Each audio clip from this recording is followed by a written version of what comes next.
चलो, welcome back after the break. Let us start now revising नहीं, अभी काम करते हैं, सीधा नेक्स्ट स्ट्रैटेजी स्टार्ट करते हैं, दैट इज फोकस।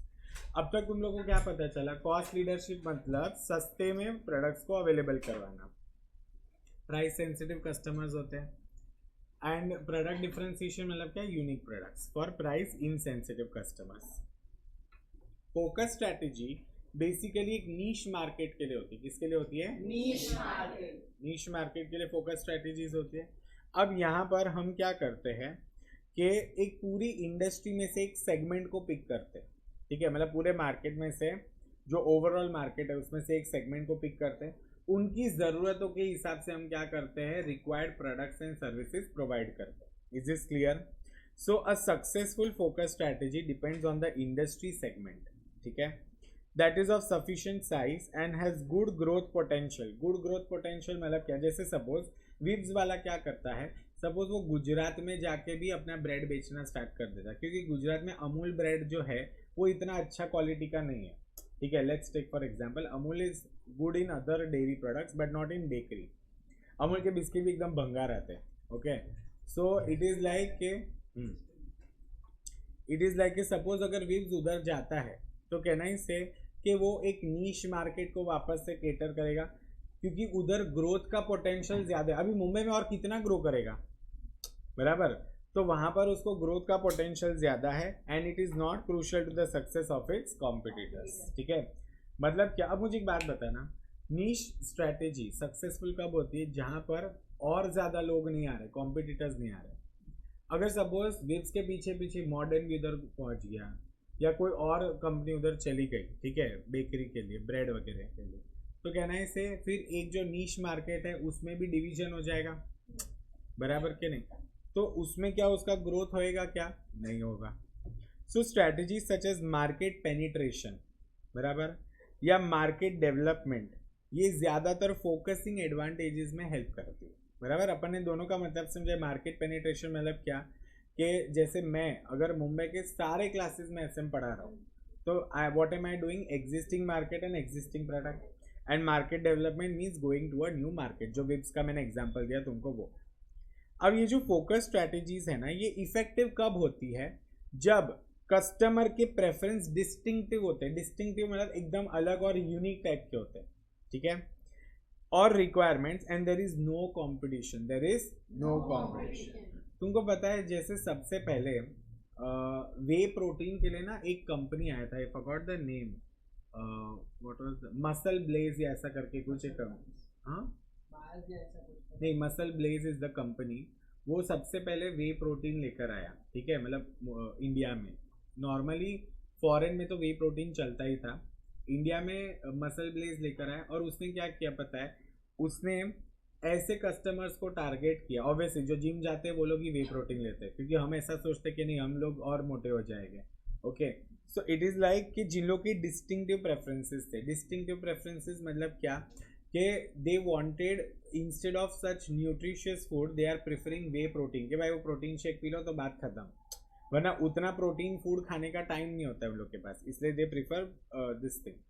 अब कैसा होने लगा है कि एक होता है आइसोमार या आइसोमॉल्ट, ऐसा कुछ तो बोलता है, आई डोंट रिमेम्बर, आइसोमार या ऐसा कुछ कैटेगरी है, जो वे प्रोटीन में ना थोड़ा लेस हैवी होता है। नॉर्मल तुम जो जो वे प्रोटीन पीते हो उससे पेट बहुत भारी लगता है, बट उसमें एक कैटेगरी आती है जिससे stomach is not heavy and वो इजीली डाइजेस्ट हो जाता है। Otherwise whey protein takes at least 6 to 8 hours for digestion.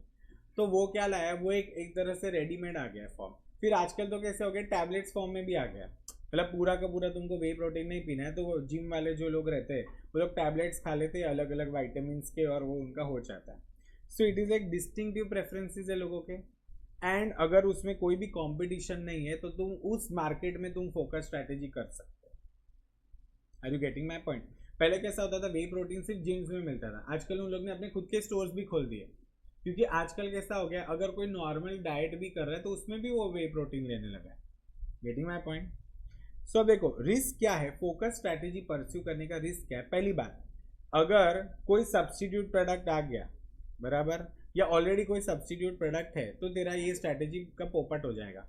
दूसरा, तू एक पर्टिकुलर नीश मार्केट में पहुंचा और तेरा कॉम्पिटिटर तेरे पीछे पीछे आ गया, तो क्या होएगा, अब क्या तू अकेला है उस मार्केट में, नहीं, तो तेरा ग्रोथ नहीं हो गया ज्यादा, ठीक है। सो देखो, risk of pursuing focus strategy includes the possibility that competitors will recognize successful focus strategy and they will also try to copy। या तो दूसरा कि कंज्यूमर का प्रेफरेंस ही चेंज हो गया, कंज्यूमर का क्या चेंज हो गया, तो मार्केट में से ही तू निकल गया, ठीक है, क्योंकि कंज्यूमर के टेस्ट एंड प्रेफरेंसेस चेंज हो गए। बट सपोज अगर तू फोकस डिफरेंशिएशन फॉलो करता है, तो फोकस डिफरेंशिएशन में तू हर बार यूनिक प्रोडक्ट्स लाएगा, तो कहने से कंज्यूमर तेरे प्रोडक्ट को छोड़ के नहीं जाएगा। Are you getting my point? Is this clear? Again focus में दो ही कैटेगरीज होती है, एक फोकस कॉस्ट लीडरशिप और फोकस डिफरेंशिएशन। अब फोकस कॉस्ट लीडरशिप सबसे पहले पढ़ते हैं। Can I say this is based on price, and यहाँ पर हम लोग देखो, वहां पर कॉस्ट लीडरशिप में हम ब्रॉड मास मार्केट को कैटर कर रहे थे, यहाँ पर हम किसको कैटर करेंगे, नैरो मार्केट को। किसको कैटर करेंगे, समझ में आया? अब नैरो मार्केट, मुझे एक बात बताना कॉमन सेंस से, जो नॉर्मल कॉस्ट लीडर जिस मार्केट में है, एक कॉस्ट लीडर जिस मार्केट में है, क्या उधर फोकस कॉस्ट लीडरशिप चलेगा क्या? सोच के बताना। जिस मार्केट में ऑलरेडी कॉस्ट लीडर है, क्या उधर फोकस कॉस्ट लीडरशिप चलेगा? ऑफ कोर्स नहीं चलेगा, क्योंकि जो मार्केट एक कॉस्ट लीडर ने छोड़ दिया वही तो अपन केटर कर पाएंगे ना। Are you getting my point? See, already एक मार्केट का ना 3 सेगमेंट हो चुका है, समझो ध्यान से। सपोज दिस इज इंडिया, ठीक है, अब मेरे को इंडिया का डायग्राम आता नहीं है। इंडिया में सपोज ये कॉस्ट लीडर वाले हैं, ये डिफरेंशिएटर वाले हैं, प्रोडक्ट डिफरेंशिएशन, और ये जो बच गया है, जो इन्होंने कवर नहीं किया है, वही तो फोकस के हाथ में आएगा। और उसमें भी 2 कैटेगरी हो जाएगा, एक फोकस कॉस्ट लीडरशिप और एक focus product differentiation. Are you getting my point? Understanding? इसलिए this is always for a narrow market, this is always for a narrow market. Is this clear? The firm need not charge lowest price in the industry. क्या तुझे पूरे industry में lowest price charge करना है? नहीं, उसके लिए cost leader है। उसके लिए कौन है? Cost leader. तुझे बस तेरे मार्केट में लो प्राइस चार्ज करना है। समझो डिफरेंस, समझो। जब मैं बोलता हूं ना कॉस्ट लीडर, तो वो पूरे इंडस्ट्री में लोएस्ट प्राइस होना चाहिए, बट जब मैं बोलता हूं फोकस्ड कॉस्ट लीडर, तो तुझे बस तेरे मार्केट में लोएस्ट प्राइस चार्ज करना है। Is this clear guys? ये सब एमसीक्यूज केस स्टडी में बहुत ज्यादा कंफ्यूज होगा, ध्यान से सुनो। जब मैं बोलता हूँ पूरे इंडस्ट्री में लोएस्ट प्राइस, तो कॉस्ट लीडर। जब मैं बोलता हूँ एक पर्टिकुलर मार्केट में lower price as compare to the other firms, उसको क्या बोलते हैं? Focused cost leader. I hope this makes the entire concept crystal clear. Understood? Similarly product differentiation जो होता है, पूरे इंडस्ट्री में प्रोडक्ट डिफरेंशिएशन होना चाहिए, whereas focus product differentiation सिर्फ उस पर्टिकुलर मार्केट में compare to other firms different होना चाहिए। भेजे में गुस्सा सब लोग के? ओके। तो फोकस डिफरेंशिएशन मतलब क्या? It requires offering unique products that fulfil demands of a narrow market. Some firms concentrate their efforts on a particular sales channel such as selling over internet only, जैसे Snitch ने तो अभी stores खोले, बेवकूफ.com, ठीक है, फिर और क्या बहुत अलग अलग ऐसे ब्रांड्स थे, वो लोग क्या सिर्फ और सिर्फ इंटरनेट पर ही बेचते थे, ठीक है। मतलब क्या उन्होंने स्टोर्स खोले? नहीं खोले। The firms that compete based on uniqueness and target a narrow market follow focus differentiation strategy. Is this clear? अब ये फोकस स्ट्रेटेजी को कैसे अचीव करना है, तो उसके 4 स्टेप्स है। सबसे पहले सिलेक्ट अ स्पेसिफिक नीश, बोलो select a specific niche, create superior skills, generate high efficiencies and develop innovative ways। समझ में आया? सबसे पहले एक नीश मार्केट को पकड़ो, ठीक है, जो कवर किसने नहीं किया है? Cost leader and differentiator. अगर ऑलरेडी कॉस्ट लीडर और डिफरेंशिएटर उस मार्केट में है, तो तू कैसे घुस पाएगा ना? Are you getting my point? फिर क्या करो, सुपीरियर स्किल्स बनाओ ताकि तुम उस नीश मार्केट को केटर कर सको, मतलब उसकी जरूरतों को पूरा कर सको। फिर जनरेट हाई एफिशिएंसी, तुम बहुत ज़्यादा एफिशिएंट होने चाहिए ताकि तुम उस नीश मार्केट को सर्व कर सको, मतलब तुम उनकी ज़रूरतों को टाइम टू टाइम कंप्लीट कर सको, वरना क्या हो जाएगा, वो लोग कहीं और चले जाएंगे, ठीक है। एंड लास्ट क्या बोला? Develop innovative ways in managing the value chain. समझ में आया? सो कैसे फोकस स्ट्रैटेजीज अचीव करोगे? 4 चीज़ें करना पड़ेगा। सबसे पहले क्या बोला है? सिलेक्टिंग स्पेसिफिक नीश, उसके बाद creating, generating developing, once again selecting, creating, generating, developing, once again selecting, creating, generating, developing. अब पूरा बोलना, how to achieve focus strategy. सबसे पहले selecting, creating, generating,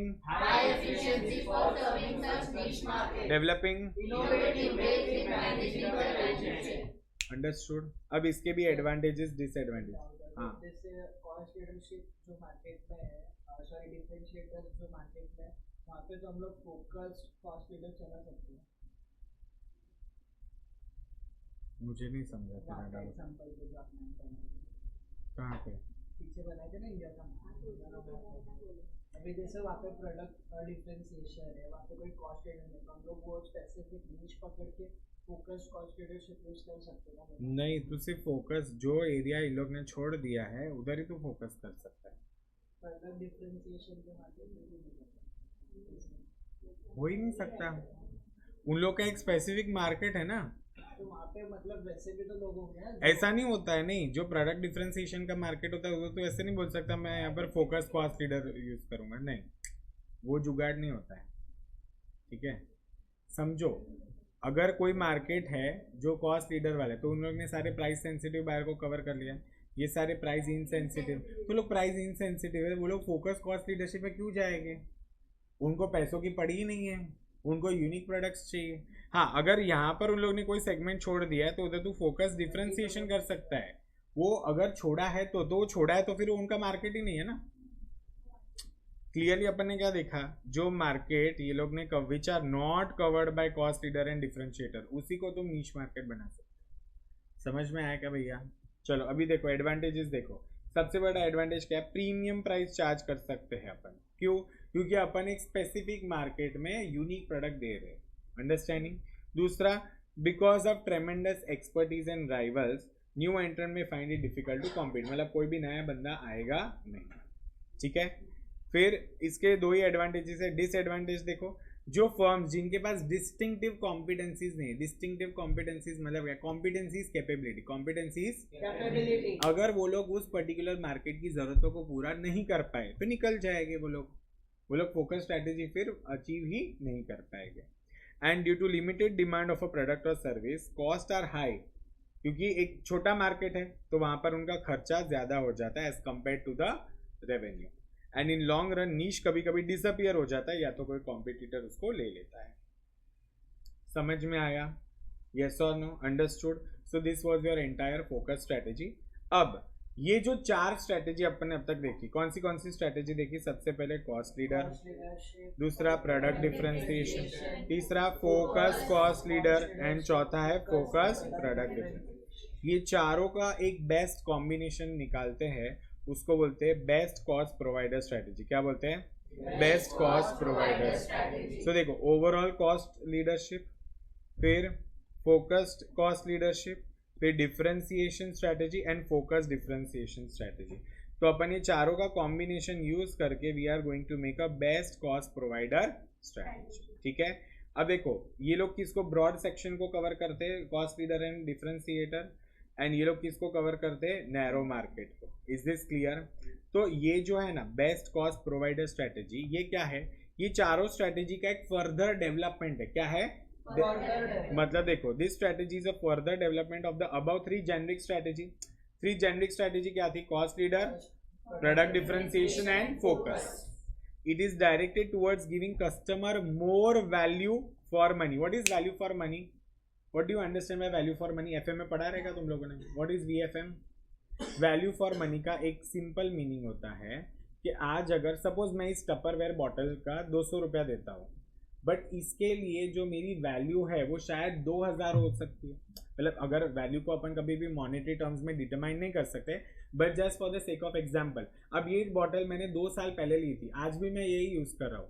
ठीक है ना, कुछ घिसा है, कुछ नहीं, सब बढ़िया है, नो लीकेजेस, नथिंग. तो can I say I have a lot of value for this brand. Why? Because जितना मैं पैसा डाल रहा हूँ इसके सामने मुझे बहुत ज्यादा बेनिफिट मिल रहा है.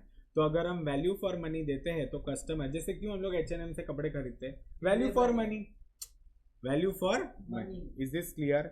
Bye emphasising both on low cost and upscale differences. Is this clear everyone? अच्छा, ऑब्जेक्टिव क्या है कि भैया कॉस्ट को एंड प्राइस को लोअर रखना है देन द कॉम्पिटिटर्स. इसका मतलब क्या होता है, सुनना ध्यान से. इसको कैसे अचीव कर सकते हैं? बेस्ट कॉस्ट प्रोवाइडर स्ट्रेटेजी को. पहला ऑप्शन, या तो तू कॉम्पिटिटर, इधर मेरे को देखो, कॉम्पिटिटर के जैसा सेम प्राइस रख. मैंने क्या बोला? कॉम्पिटिटर के जैसा सेम प्राइस रख और ज्यादा क्वालिटी दे, ज्यादा क्वालिटी दे, अच्छा क्वालिटी या ज्यादा फीचर्स दे. ऑप्शन ए ये होता है. ऑप्शन बी क्या होता है? तू सेम क्वालिटी मेंटेन रख और सस्ते में दे. वैल्यू फॉर मनी, कस्टमर के दिमाग में वैल्यू फॉर मनी कब क्रिएट होगा?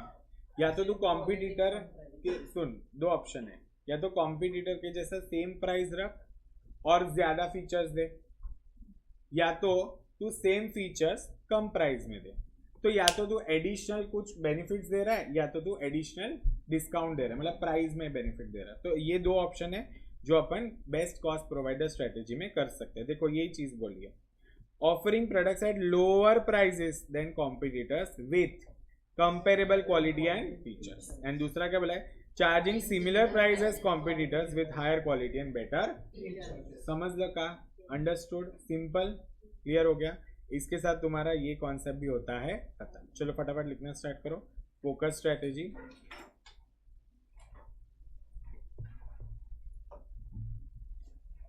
लेकिन 4 घंटे दिखाते रहते हैं ना.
चले,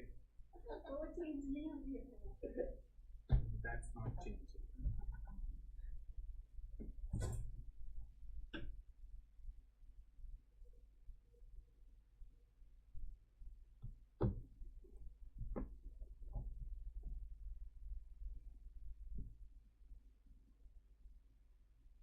विशाल, अगर तूने फोन यूज किया ना, तो पीछे बैठा है, मुझे पता तेरा इरादा क्या है, फोन यूज करना ही है. हाँ बेटा, मैं ना 500 बच्चे हैं ना, 500 बच्चे बड़े ऑडिटोरियम में पढ़ा रहा था. उधर भी मुझे पता चलता है कौन क्या करता है, ठीक है। फिर फोन पे नहीं नहीं कुछ नहीं कर रहा, फिर फोन पे करा, कुछ नहीं कर रहा। फोन पे ना उससे तो आगे बैठ जाए।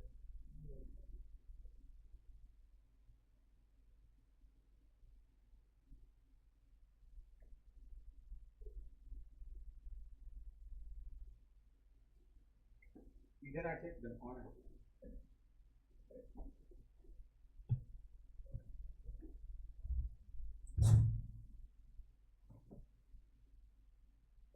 गाय चालू हो गई, बैल बोलो ना, बैल।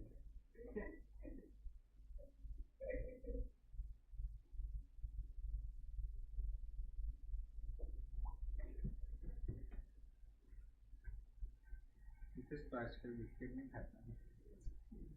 अच्छे रहना चालू मेरे नहीं खा देती, हम मावा ही पसंद है। मेरे पसंद नहीं। मेरा ना पहला क्लाइंट जब मैं ऑडिट पे, मतलब ऑडिट नहीं, जिस दिन मेरा फर्स्ट डे आर्टिकलशिप पे था ना, तो मैंने शेयर किया ये तुम्हें के साथ।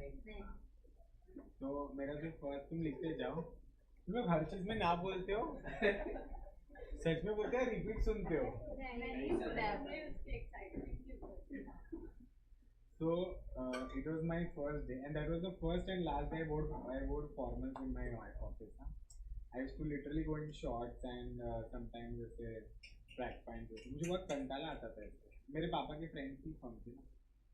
आपकी आपकी तो नहीं थी, क्लाइंट्स आते हैं ना सर। मैं थोड़ी क्लाइंट को जानती हूँ। तो सुनो ना क्या हुआ, उन लोगों ने मुझे पहले दिन 8 पासबुक पकड़ा दी था, बोला इसका टैली में डेटा एंट्री करो।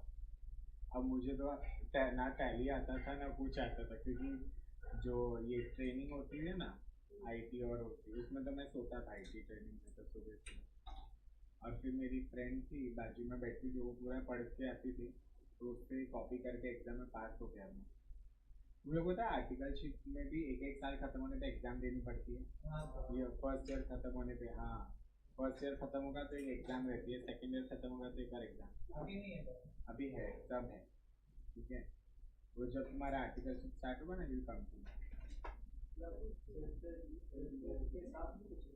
मैं बता दूँ तुमको कितना करना है। तुम्हारा इंटर खत्म होगा, उसके बाद पहले तुम लोग को आईटी और ओटी करना है, ओरिएंटेशन ट्रेनिंग। फिर तुम लोग को 4 सेल्फ टेस्ट मॉड्यूल करने हैं। उसके बाद सीए, हाँ A set A B C D. उसके बाद तुम लोग को 2 सीए फाइनल एग्जाम देने से पहले एडवांस आईटी और जीएमसीएस करना है। कितने 8 ट्रेनिंग वो है। और आर्टिकलशिप के 2 साल जो है वो फर्स्ट ईयर खत्म होने पे एक एग्जाम देना पड़ेगा और सेकंड ईयर खत्म होने पे एक एग्जाम, 10 एग्जाम देंगे टोटल।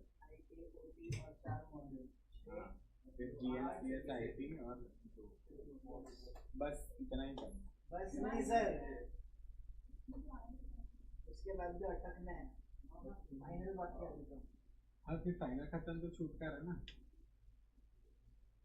क्या ऐसा क्या हलवा लगता है क्या? 50 लाख का पैकेज ऐसे मिल जाएगा तुम लोग को? 50 लाख शक्ल देखी है तुम्हारी, मेहनत करनी पड़ेगी।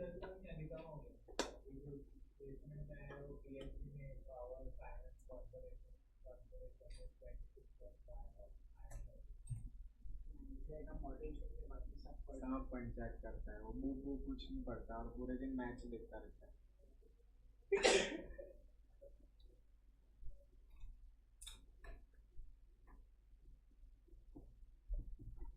हाँ तो मैं ये बोल रहा था, पहले दिन 8 पासबुक मेरे हाथ में पकड़ा दी, ठीक है। तो मैंने तो पूछा पहले मुझे बताओ जरा टैली कैसे यूज करते हैं। फिर ना मैं देख रहा हूँ 10 रुपये का एंट्री, 15 रुपये का एंट्री, ये एंट्री वो, फिर कुछ जगह समझ में नहीं आ रहा था। So they gave me a number, this is the number of the client, call him. हम सुरेश गुप्ता ऐसा कुछ नाम था। So I called him up and I asked him to please visit the office, I have some doubts. He came. उसके हाथ में 5 मावा था, वो उसने मेरे सर के कैबिन में, सर also is मावा, is a complete मावा man.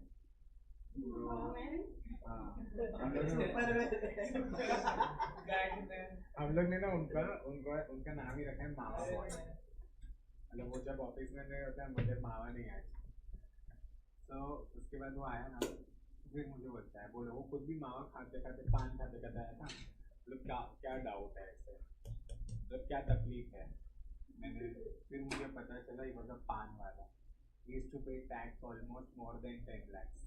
और उसका गल्ला कितना है, ये जो अपने पूरा सेटअप है ना, इतना गल्ला। फिर मुझे पता चला 10 रुपया 20 रुपया वाली सिगरेट की एंट्री थी। लोग गरीब इतने हैं कि 10 रुपये का भी पेटीएम करते थे। उसमें टॉर्चर किसको होता था, मेरे को। It took me 15 days. No, it took me 15 days to fill the entire year's entry into the tally. क्योंकि उसके 8 बैंक अकाउंट थे, 8 नहीं सॉरी 4 बैंक अकाउंट थे और 2 पासबुक बड़ी थी। मैं सोचता था ये पागल पासबुक क्यों अपडेट कर रहा था 10 रुपए की एंट्री के लिए। हाँ 10 नहीं थी तो मुझे पता चला ना कैसे सेम रिपीट करना है वगैरह। But it took me so much time to file his complete financial statement. Then my second client was very good. She was a lawyer. वो एकदम करोड़पति, मतलब भिखारी से एकदम करोड़पति में चला गया। एक हियरिंग का she used to charge 10 lakh 15 lakh ऐसे, वो एकदम मालदार पार्ट। उसके बाद हाँ पान वाला भी, और मेरा मावा मैन भी वही खाता था, उधर से आता था मावा। एक बार तो कैसा हुआ ना, वो दोनों हस्बैंड रहे थे जिनके जब मैं आर्टिकल शिप पे जाता था ना, तो मैं इधर गया था श्रीनाथ है ना उदयपुर में, हो गया ना पूरा उदयपुर में श्रीनाथ जी, तो उधर से ना मैं प्रसाद लेकर आया था। तो मावा मैंने जस्ट मावा खाया था, वो लोग हस्बैंड वाइफ इतने फनी थे ना, वो मैम उनको मारते एक मावा तो क्या प्रसाद खाने का।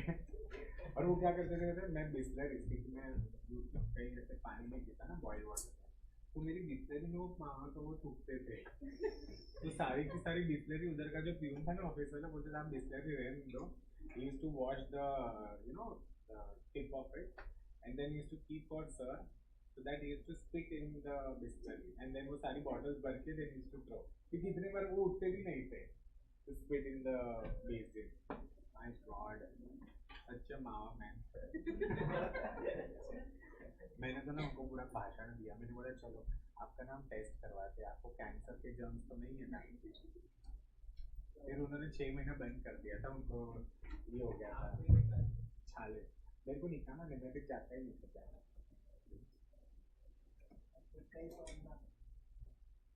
मस्त ऐसे 1 बजे पहुंचता था और शाम को 6-7 बजे निकल जाता।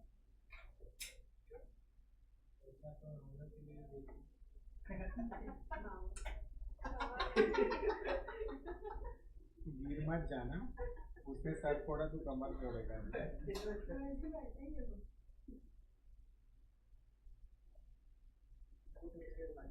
थोड़ी देर में उसके इधर चला जाएगा।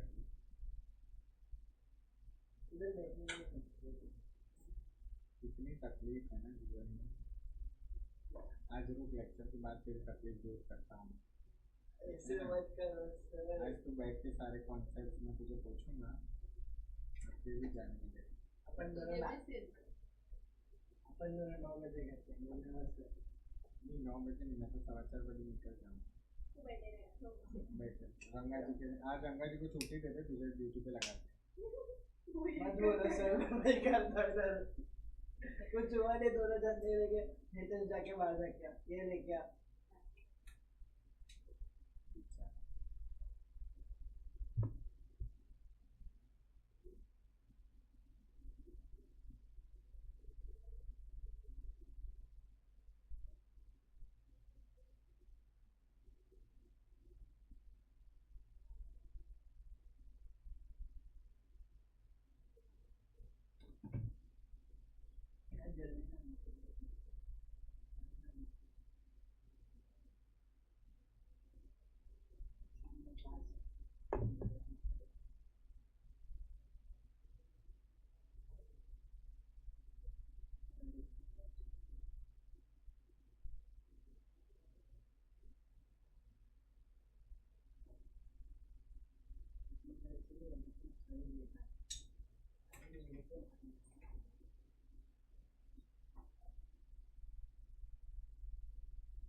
कराटे सीखा था, वालों को भी सीखा।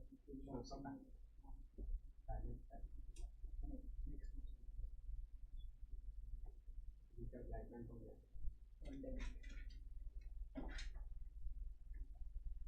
कितने काउंट करके तुम लोग इचनी तानशी अभी ब्लैक बेल्ट हाँ आएगा बोलिए सचिन अभी तैयार स्कूल में था कभी मैं उधर शोतुकान कराटे भी सिखाता था मुझे तभी 500 रुपया देते थे महीने का 10-12 हज़ार आता था अभी सब छोड़ कितना धंधा करेंगे प्लस संडे संडे फ्री में सिखाते हैं नहीं ये लोग को तो मतलब 400-500 पर मंथ बच्चे लोग आपके एज के लिए एक बॉक्सिंग के लिए पर्सनल ट्रेनिंग दिलाते थे 4,000 सेशन एक घंटे का सेशन में अच्छे खासे क्लाइंट हो गए वो तुझे किक मार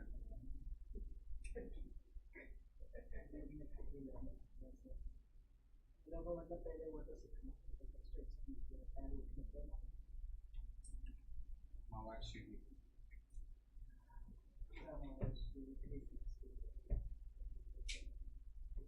तो जल्दी नहीं जाते क्लाइंट्स के पर्सनल सपोर्ट करते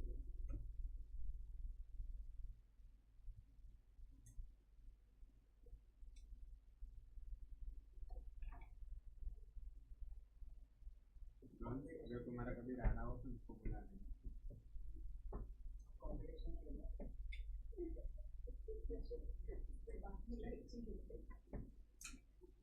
क्या बोलिए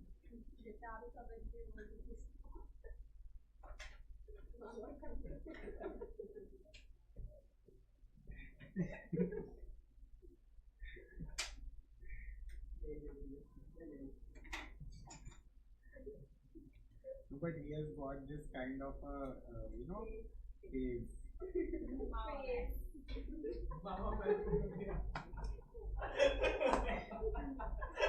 ज़्यादा हो रहा है नहीं वो सिर्फ मेरे सर के लिए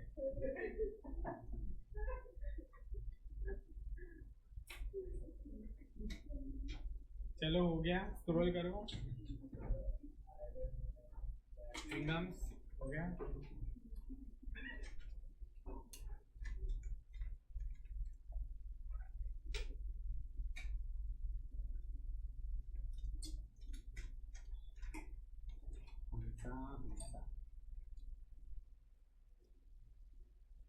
हिसाब से सारे संडे जाना है लेक्चर में पता चला अगले संडे तो आप हो ही नहीं देखने के लिए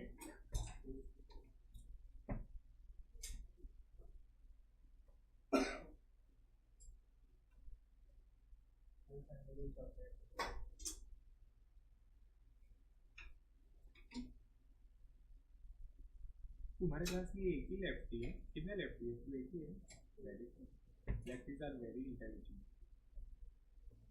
यस दिखता नहीं क्या इतने दिनों से मैं लेफ्ट हैंड से तो लिखता हूँ कहाँ लिखता सब लिखा हुआ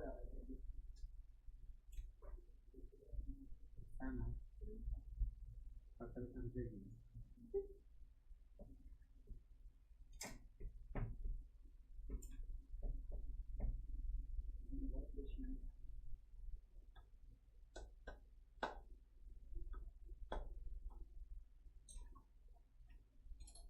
नितेश लिखना नितेश क्या विशाल विशाल लिख चुपचाप पेज के ऊपर करोगे तब तो लिखूंगा इधर तक हो गया तेरा चेक करो सर पीछे बैठ के कुछ भी लिख रहे उसको कोई भी नोट्स मत देना वो बात तो है बस लिखता क्या वो समझ में नहीं आया पेपर चेकर को भी नहीं आएगा एक हंसा की हैंडराइटिंग और एक विशाल की हैंडराइटिंग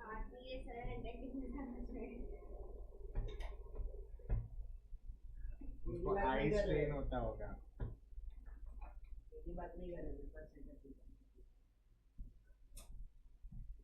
बस अभी उसके हैंडराइटिंग में नो कमेंट्स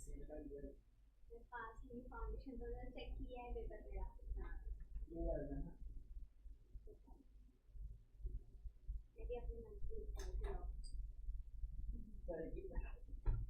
ये मैं कोई मन से नहीं लिखता। आप ये तो बोले क्या मैं क्या बोला? अभी काम पे वो तो ऑडिट में ना, audit is not law. Keyword नहीं लिखे ना मैंने ज्यादा अच्छी इंग्लिश लिख दी थी जो उनके औकात के बाद में। फिर मुझे पता चला कि इन लोग की बहुत डिसेंट इंग्लिश। ये रिसेंट है ये तो कुछ नहीं है। आप ऐसे ही बोल सकते चलो done. Can I change the page?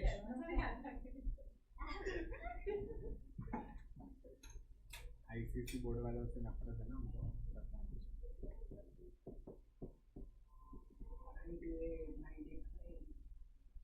नहीं रे वाह, मैं स्टेट बोर्ड वाला है। तुरंत बोला ना मैंने। ये अभी झूठ बोलते पहले से ही बोल रहे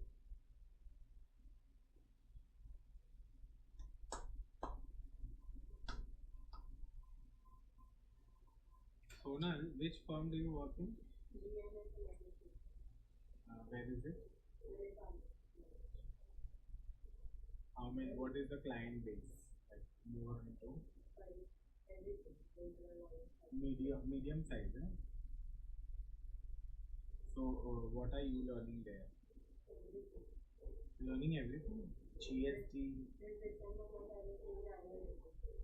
Yeah. मजा आता है, मजा आता है।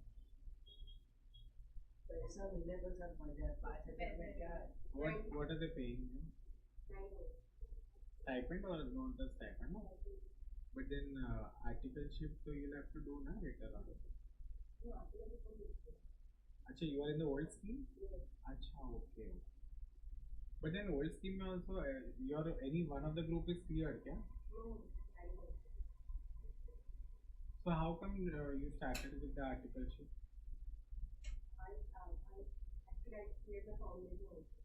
अच्छा, you're from the foundation route. Okay, I thought you're from the direct route.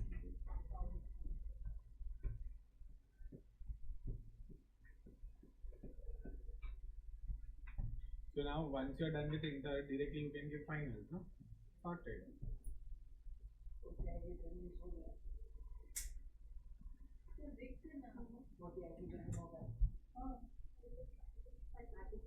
और पुराने स्कीम की है उसका हो गया है। वो पुराने में डायरेक्ट एंट्री में कैसा था, तुम पढ़ाई भी स्टार्ट करो और आर्टिकलशिप भी स्टार्ट करो, वैसा वाला था। तुम सब नए स्कीम वाले हो बेचारे बच्चे।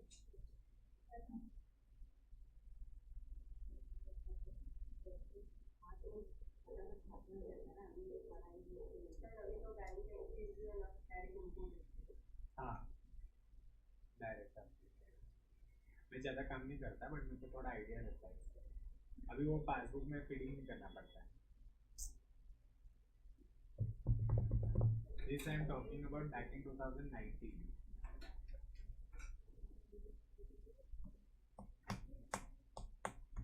अभी तो इसके सॉफ्टवेयर भी अच्छे अच्छे आ गए ना इनकम टैक्स के, फटाफट पूरा कंपटीशन करके देता है। बाकी था इसका है ना, बाकी फिर होएगा वो।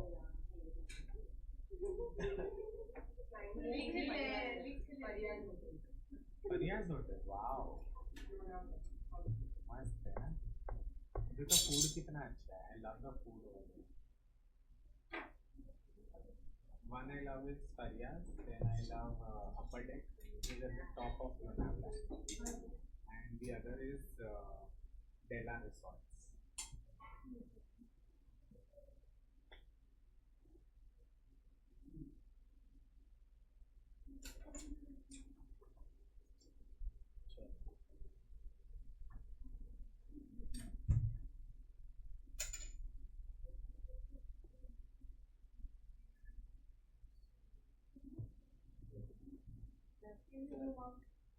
Zoom out why?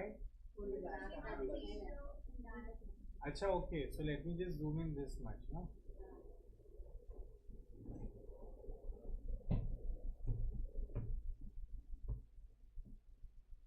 आज मोस्टली तुम्हारा चैप्टर नंबर 4 भी खत्म हो जाएगा, 3 खत्म हो जाएगा, 3।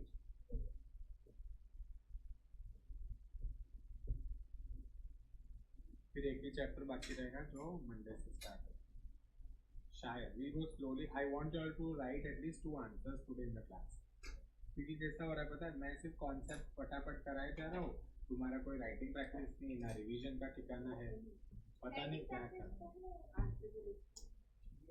इसकी नहीं रही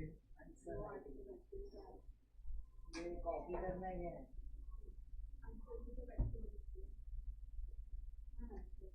तू लिखती है आंसर किधर है?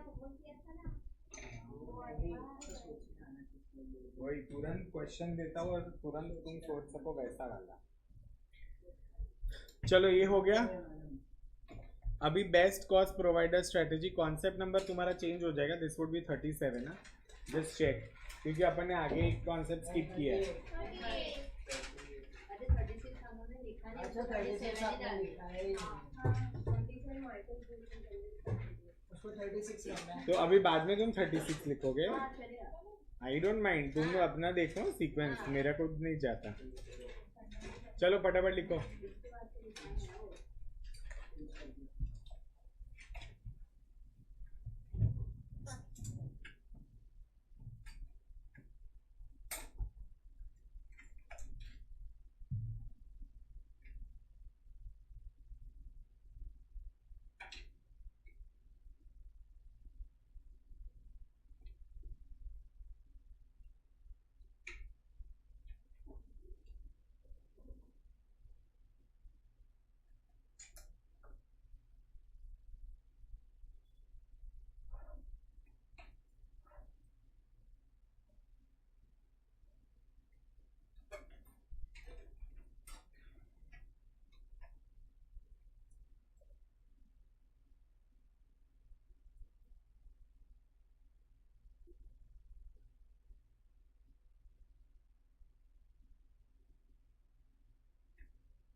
हो गया।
Done? Understood guys?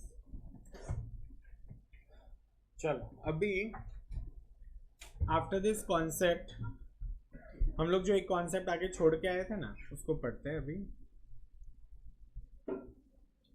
ये था competitive advantage using Michael Porter's generic strategy. How many types of strategies were there? 3। सबसे पहले cost leadership, product differentiation and. अब ये जो कॉन्सेप्ट है ना क्या बोलते हैं? Competitive advantage using Michael Porter's generic strategy.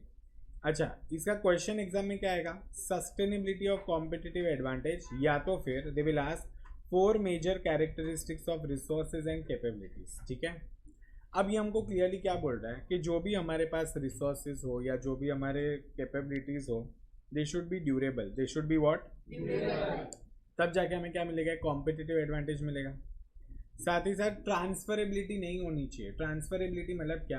एक ऑर्गेनाइजेशन जैसे सपोज अगर डाइट कोक का जो फॉर्मूला है वो उधर से रिलीज नहीं, चोरी होके कहीं और चला जाता है, एम्प्लॉयज ही लेकर जाएंगे और तो कोई नहीं लेकर जाएगा।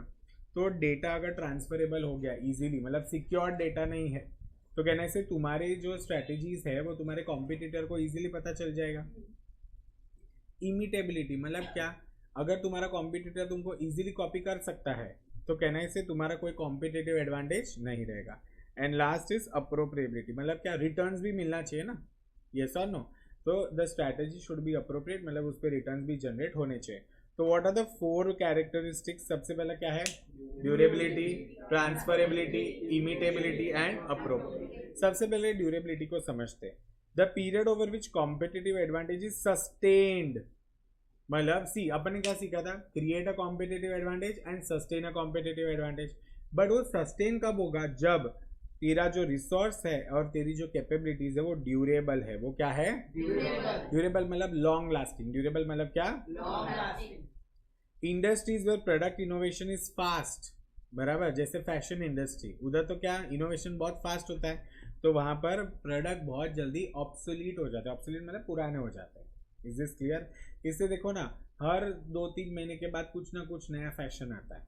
वाई? बिकॉज पुरानी फैशन ऑब्सोलीट हो जाती है। तो क्या यहाँ पर तुम्हारे रिसोर्सेज एंड कैपेबिलिटीज ड्यूरेबल हो गए? नहीं हो गए। Is this clear?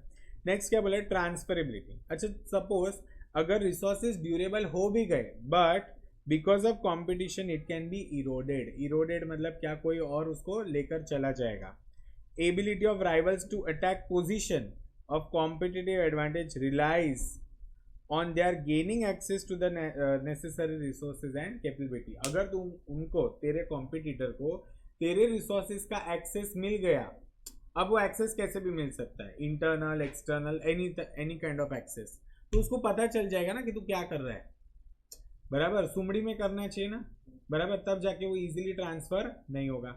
तो इसका मतलब क्या कि राइवल्स अगर तुम्हारी पोजीशन को अटैक कर सकते हैं, वो इजीली तुम्हारे सारे राज जान सकते हैं या तुम्हारी स्ट्रैटेजीज को जान सकते हैं, तो मतलब क्या, तुम्हारी अगर रिसोर्सेज ड्यूरेबल हो भी गए फिर भी वो लॉन्ग लास्टिंग नहीं हो गए, क्योंकि वो इजीली क्या हो गए हैं, transferable. The easier it is to transfer the resources and capabilities between companies, less sustainable will be the competitive। मतलब तुम्हारे इधर का एक टॉप लेवल मैनेजर छोड़ के चला गया, तो उसको इधर की तो सारी स्ट्रेटेजी पता है, अब वो दूसरे फर्म में, तुम्हारे कॉम्पिटिटिव फर्म में चला जाएगा, ऐसा होता है, ठीक है। बहुत सारे ऐसे, मतलब अपने अकाउंटेंसी फील्ड में इतना नहीं होता, बट मार्केटिंग वगैरह में होता है। मार्केटिंग में कैसा, एक कंपनी का एक मार्केटिंग वाला बंदा, सपोज उसको अगर प्रमोशन नहीं मिला, उसको कमीशन नहीं मिला, वो छोड़ के चला जाएगा, और वो अगर कॉम्पिटिटर के पास गया तो क्या इधर का सारा रिसोर्स किधर चला गया, उधर चला गया। Are you getting my point? तो सारे राज खोल देगा ना वो, समझ में आ रहा है तुम लोग को?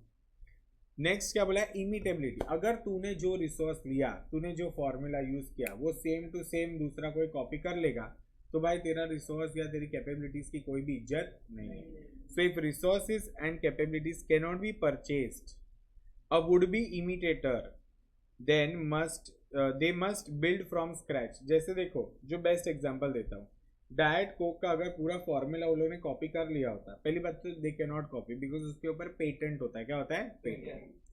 तो उन लोगों को क्या करना पड़ा, स्क्रैच से वो बनाना पड़ा पूरा। अब देखो, नॉर्मल पेप्सी पीना और डाइट पेप्सी पीना, टेस्ट अलग अलग है। नॉर्मल कोक और डाइट कोक का भी टेस्ट अलग अलग है। तो उन्होंने स्क्रैच से क्या किया, उसको बनाया, इसलिए उनको ज्यादा टाइम लगा। That's why they launched it after 1.5 year from diet Coke. Are you getting my point? Is this clear? How easily and quickly competitors उसको कॉपी कर सकते हैं और build firm's resources and capabilities. मतलब अगर तुमने कोई एक ऐसी चीज की है जो जल्द से जल्द कोई कॉपी नहीं कर पाएगा, मतलब तब तक तो कहना है सिर्फ एक कॉम्पिटिटिव एज पे रहेगा। यस और no? You have a competitive edge over all the other competitors. Are you understanding? And last क्या बोला है, अप्रोप्रिएबिलिटी। मतलब ये क्या बताता है, it is the ability of firm's owner to appropriate the returns on its resource base. मतलब आज जो उसने अपने रिसोर्सेज डाले हैं, इन्वेस्ट किया, उसके ऊपर वो कितना रिटर्न कमा के ला रहा है, ये इसको क्या बोलते हैं, अप्रोप्रिएबिलिटी। Is this clear? जैसे अगर मैं कोई खर्चा कर रहा हूँ, कैपिटल डाल रहा हूँ, तो सामने सपोज मैंने 25 लाख रुपए डाला एक बिजनेस के लिए, तो सामने अगर मैं 2 करोड़ कमा रहा हूँ तो मेरा रिटर्न ज्यादा है। 2 करोड़ नहीं, चलो 50 लाख कमा रहा हूँ तो भी मेरा रिटर्न ज्यादा हुआ। ठीक है। रिवॉर्ड्स आर डायरेक्टेड टू, ये वेरी वेरी इंपॉर्टेंट ना, rewards are directed to from where the funds were invested. अब जैसे फॉर एग्जांपल, आज हम कंपनी में शेयर होल्डर्स है, ठीक है, तो वो लोग जो भी पैसा कमाते हैं वो किसको देते हैं, हमको देते हैं in the form of dividend या बोनस शेयर्स वगैरह। तो ये क्या, जो रिवॉर्ड्स है वो किधर डायरेक्ट हो जाते हैं, जिन लोगों ने पैसे लगाए हैं, ओनर्स ने, ठीक है, जैसे हम शेयर होल्डर्स हैं।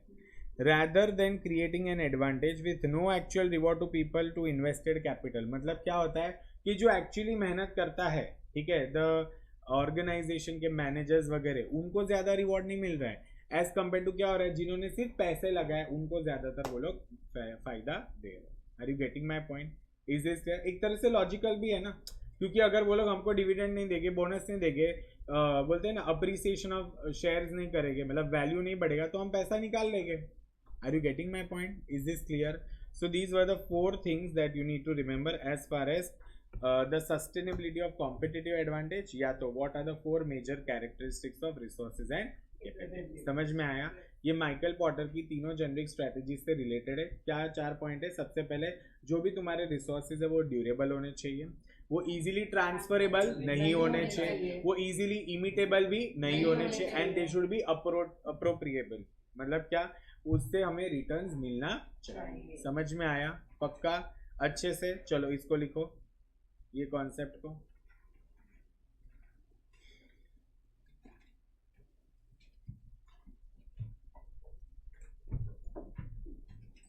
आराम से लिखो, 2 मिनट का ब्रीदर ले लो,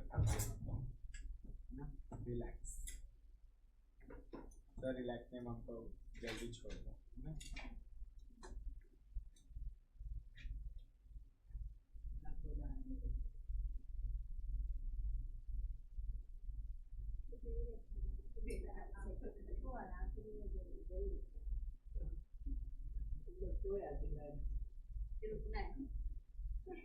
वो तो मुझे याद रहेगा बाई डिफॉल्ट, क्योंकि यार वो हैदराबाद में।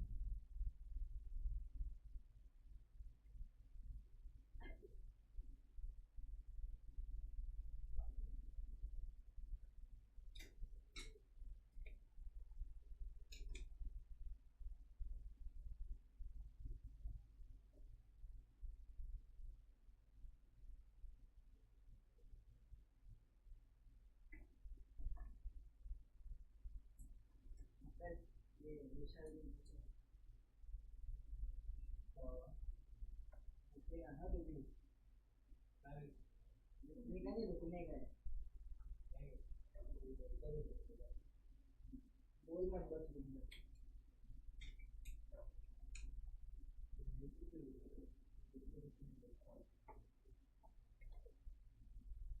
वही उसको क्यों रुका है, उसका क्या काम है?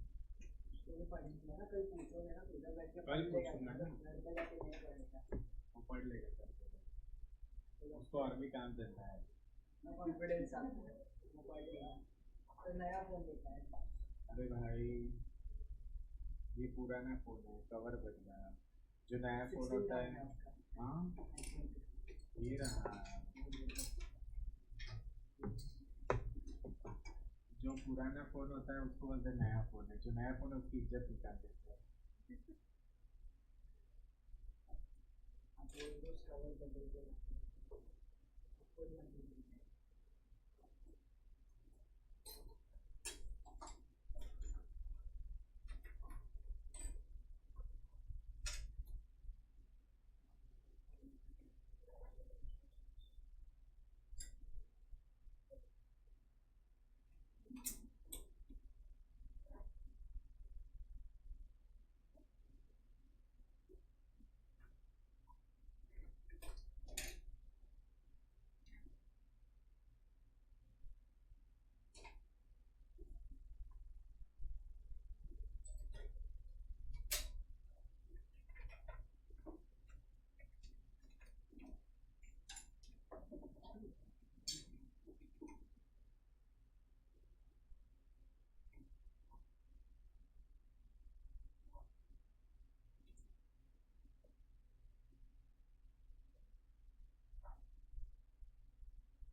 स्क्रॉल करूं?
ड्यूरेबिलिटी में 2 ही पॉइंट है और ये जो तीसरा पॉइंट है वो ट्रांसफरेबिलिटी का है।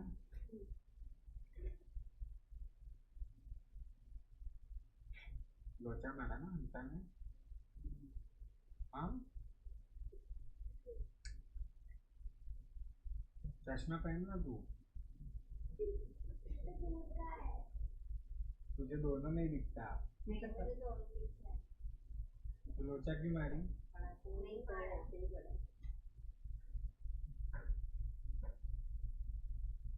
करूँ ना स्क्रॉल? और कितना गाइड करवाते हो आप? हाँ ठीक है, बस आराम से लिखो, 12:30 तक यही लिखते रहो। क्या बोलोगे? फिर मैं 1:45 बजे छोड़ूंगा।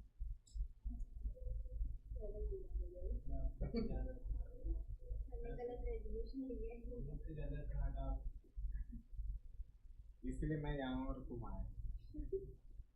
नहीं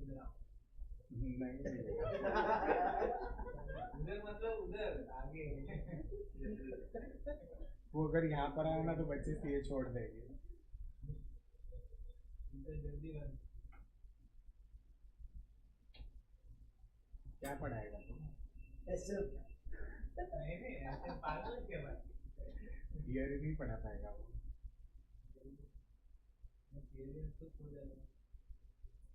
पता चला अगर विशाल थियरी पढ़ा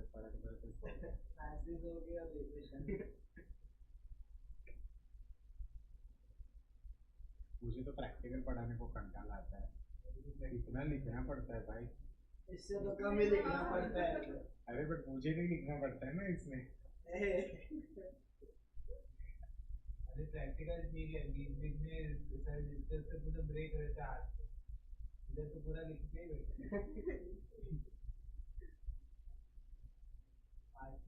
इसमें भी सर के जैसा सर प्रेजेंट करने जैसे एक ही बार डिफरेंस करना मतलब हिसाब प्रेजेंट करना खुद के हैंड में नोट्स लिखे हुए हैं तो नहीं दिखना, लेकिन उनको ब्लैक से वाइट बहुत ज़्यादा डिस्कस करते हैं इसलिए कुछ लगता है। हाँ पटेल सर का बस सीन आती है, पटेल सर डिस्कस बहुत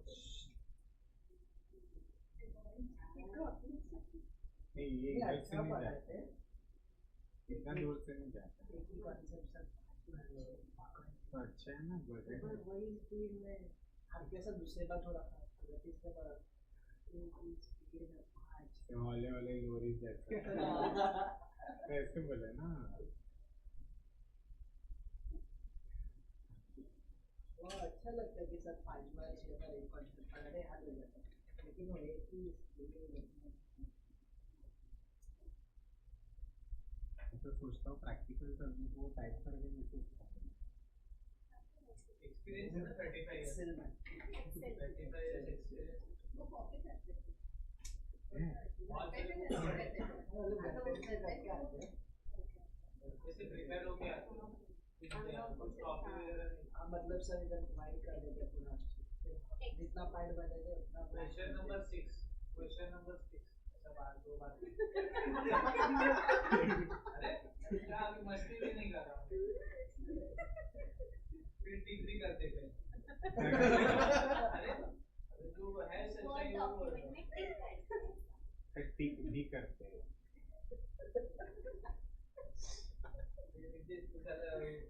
रिकॉर्डिंग जो रियलिटी वही होता है कुछ मस्ती नहीं की बोला पीछे भी बैठ के मस्ती कर तू बैठ ना खड़ा क्यों हो जाता शर्ट अच्छे से कर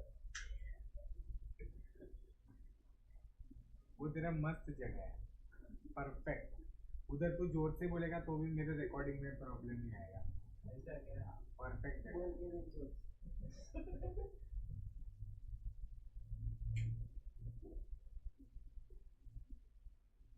चलो हो गया जो है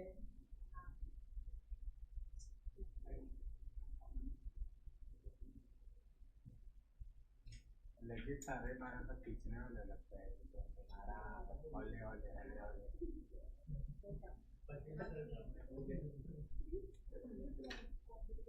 क्या चलो बेशरम नेक्स्ट कॉन्सेप्ट करना है हो गया क्या 4 बजे घर पे पहुंचेगा सब आंसर इजी टाइम बदलता है दो टाइम बदलता है कल तू क्या भूल गया था रे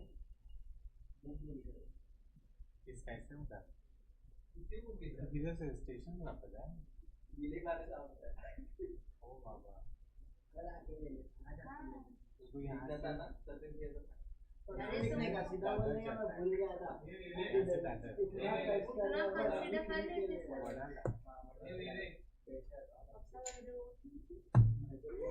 बाकी के बिल्डिंग पे वापस जाओ और जो स्टेशन से तेरा घर कितना मतलब तू आज अगर 7 बजे का लेक्चर तो तू घर से 4 बजे निकल रहा है 4 सोता कब है तो 5 दिन में सोता तो डब्बा वगैरह सब लेके आता है फिर घर जाके खाना खाता है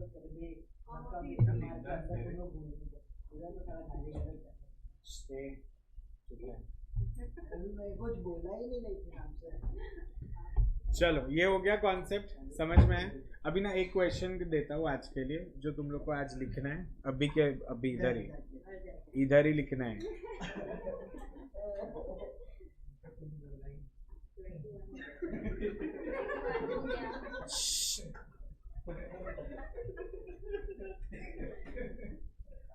चैप्टर नंबर 3 चल रहा है ना अरे पूछ रहा हूँ मैं कुछ आपको पता हम लोग कॉन्सेप्ट 36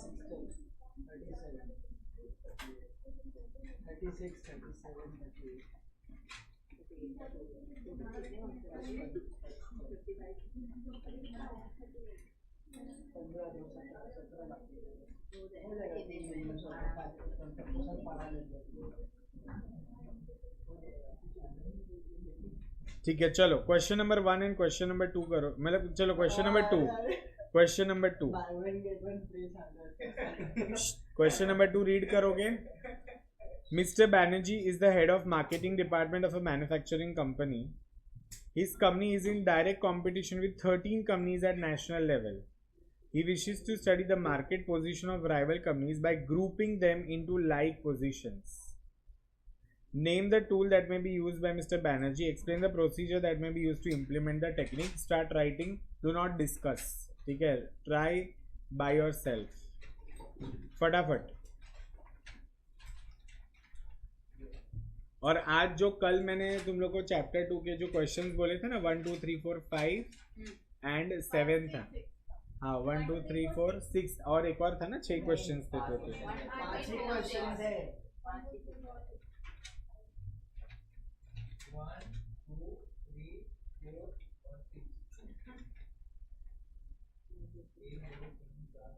5 क्वेश्चन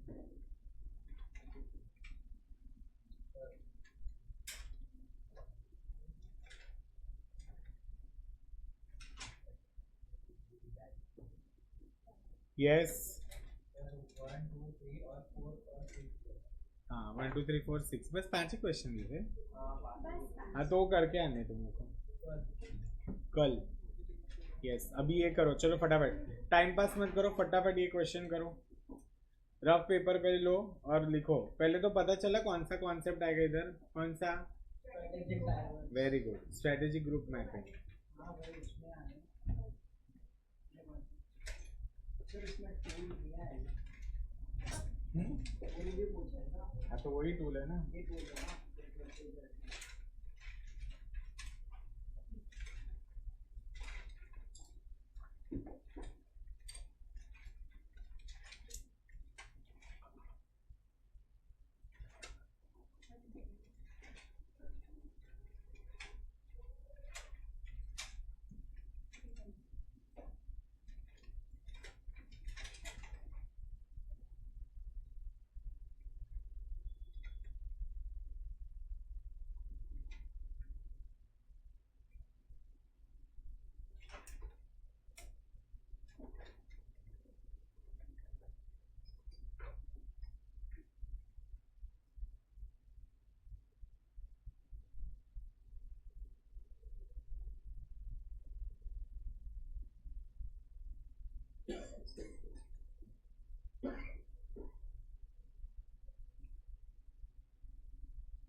चलो ये लिखो रे, टाइम पास मत करो।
जल्दी एक लाइन लिख के बैठ गई। Vishal, I hope you are writing.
एक सेकंड के लिए देख लो, जो लोग लिख रहे हैं देखो कि तुम सही लिख रहे हो कि नहीं, कैसे लिखना है मैं बताता हूँ। So a tool to study the market position of rival companies by grouping them into like position is strategic group mapping. ये तुम्हारा फर्स्ट स्टार्टिंग स्टेटमेंट होना चाहिए। अच्छा, यहाँ पर अपन क्या करते हैं, ग्रुपिंग कॉम्पिटिटर्स को ग्रुप करते हैं ना, जब बहुत ज़्यादा कॉम्पिटिटर्स होते हैं और एक एक को अगर इन डेप्थ में एग्जामाइन करना डिफिकल्ट होता है तो। अब यहाँ पर 13 कॉम्पिटिटर्स है, ठीक है। सो हम क्या करेंगे, a strategic group consists of those rival firms, those have similar competitive approach and position in the, ठीक है। इसके लिए प्रोसीजर क्या, identify the competitive characteristics, plot the firms on a 2 variable map, assign the firms that fall in the same strategic space to some strategic group and draw circles। इतना तुम लोग को लिखना है। समझ में आया? ये 4 स्टेजेस है। Did you guys understand? See ऐसे ना तुम लोग को ये सारे questions, there are total 10 questions that you have to do. I want this by Wednesday, okay. 10 questions by Wednesday. हाँ, तो पहले कल जो है ना, कल चैप्टर 2 का मैं चेक करने वाला हूँ। मैं बता देता हूँ कल कौन सा है, सुन लो, याद करो कल जो अपन ने डिस्कस किया था ना।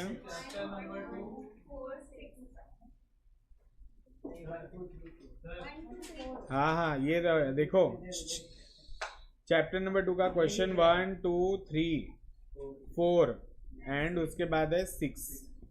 ये कल मुझे चाहिए, चैप्टर नंबर 2 के 1 2 3 4 6। और वेडनेसडे तक मुझे चाहिए चैप्टर नंबर 3 के सारे 10 क्वेश्चंस। सब कुछ है, सबका सब कुछ है। यस, हाँ, चैप्टर नंबर 3 के तीनों all 10 questions from the module, ठीक है। तो मंडे का दिन और ट्यूसडे का दिन में 5-5 क्वेश्चन हो जाएंगे ना, रोज 5। देखो तुम ये करोगे नहीं तो कभी नहीं करोगे, क्योंकि जैसे मेरा सब्जेक्ट जाएगा, मतलब मैं जाऊंगा, उसके बाद तुम पता नहीं क्या पढ़ोगे, ऐसे हमको टच भी नहीं करने वाले। चलो, thank you so much guys. अच्छा, वापस से बता रहा हूँ, कल चैप्टर 2 के 5 क्वेश्चन है होमवर्क में, ठीक है। और मंडे को 5 चैप्टर 3 के करोगे, ट्यूसडे को 5 क्वेश्चन करोगे, तो वेडनेसडे को मैं चैप्टर 3 के मुझे असाइनमेंट चाहिए, ठीक है। और ये तुम्हारे, मैं सर को बोलूँगा एक वो पोर्टल ओपन करे, वहाँ पर सबमिट भी करना है।